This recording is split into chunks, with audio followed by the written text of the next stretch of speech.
Okay, so we're looking at the G box here, and this is G-shaped or G. So that when I play down here and I say G-shaped G, have I given you all the information? No, because it's G-shaped G. It could be the fifth of C, or it could be the root of G, the key of G. So if I say the key of G, right, then I've got to worry about the leading tone to the G, the F sharp.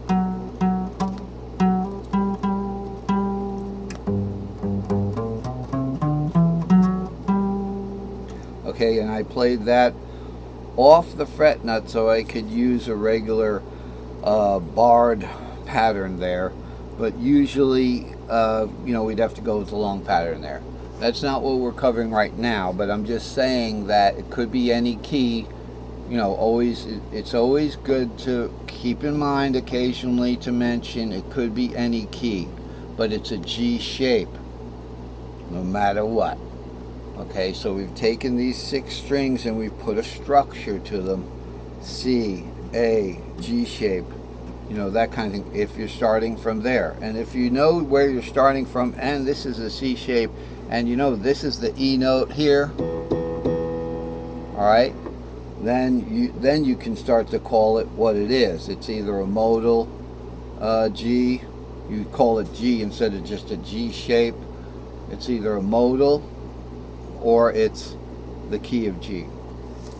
And by the way, what I wanted to mention before, I think I forgot to mention, that the regular tuning strings, go up in fourths and down in fifths, with the exception of the third. There is a diminished fourth and then an augmented fifth. But it's opposite for these string shapes that we were talking about. Okay, so that's what we were going to do. I was going to show you the G string shape. We'll just do that real quick. Here's the G string shape. All right, I've got the color set up already.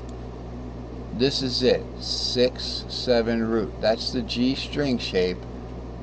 Okay, because that's the string shape in the G box, which is this.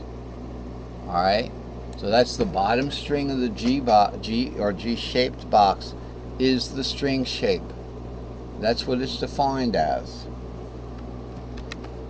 So, we've got vertical movement in fifths in string shapes. It doesn't go up in fourths like the tuning strings. The tuning strings go up in fourths for the most part. You know what I'm saying? Fourth of E is A, fourth of A is D, fourth of D is G. But it's a lot easier if you just use the caged word, because in fourths, if you do caged backwards and do every other letter, you're going in fourths. Okay? You can do it this way. If you do every other letter in cage going to the right, you have caged, not caged backwards, you have fifths. Okay, so these are going up in fifths. So starting from, let's say, a string shape of A string shape. So say we're on the A string shape. If we want to go, that's on string 1. If we want to go up in fifths, the fifth of A is E, right? Then shape fit that E. The pattern goes over 1 fret. Okay, from that E to the third string, the fifth of E is B, but we're going to the C shape, so it's 3, 4, 5 is our C shape because that's the bottom string in the C cage. Okay, from C we would go up to the 4th string.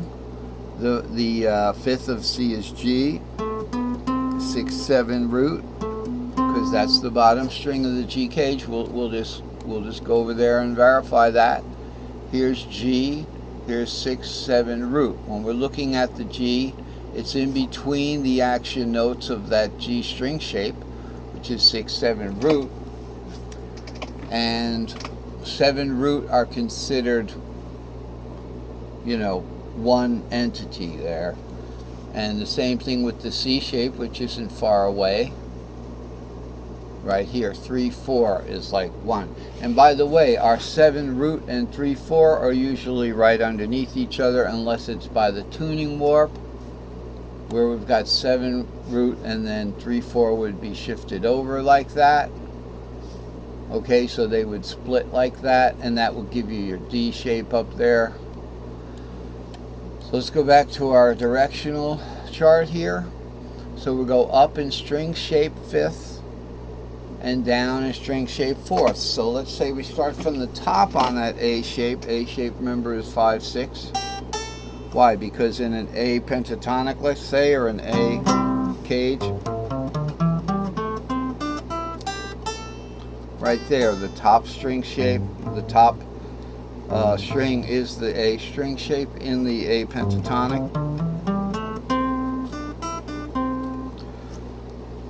So we're going to go down in 4th. So we're going to start from the A shape. Now, I find it easier to go in 4ths just in my head. So 4th of A is D. Okay, so that would be 4, 3, 2 is the D shape. Why? Because your D pentatonic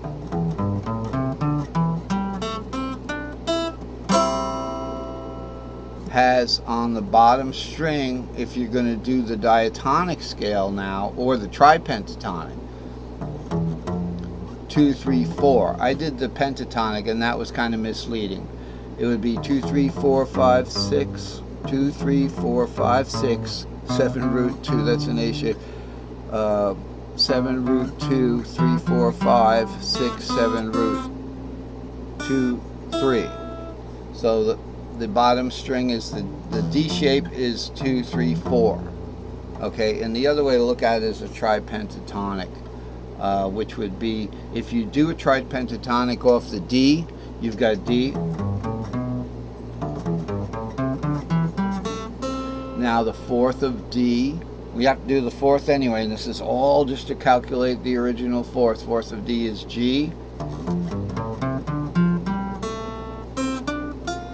And the 5th of G is the A shape.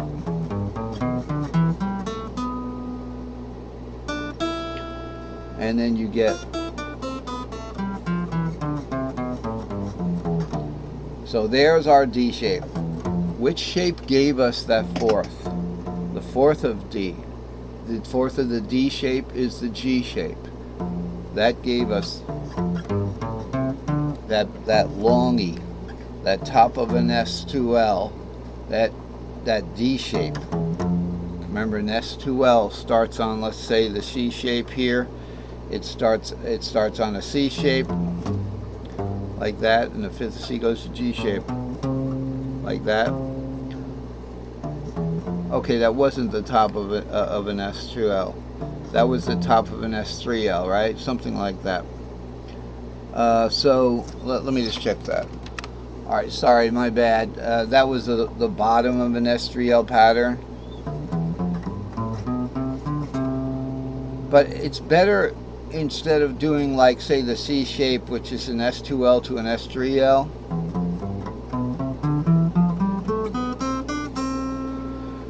we want to do it in string shape. So the S2L now becomes, instead of just that stack of 2 long, it becomes a C shape and its 5th, which is a G shape. And a 5th up from that G shape is the D shape. 5th up from that D shape is an A shape. 5th up from that A shape. So an S3L is a D, an A, and an E shape. That one's warped over. So it's better to do it with the string shapes too, just to get you started, to get you out of the mud. Do the string shapes until you get maybe to something a little more groovy, you know, a little more arpeggiatic, you know, a little more pentatonic. So you might start on the string shapes like C goes to A, because we're going cage. C goes to A right here, goes to G, G string shape now. But it also goes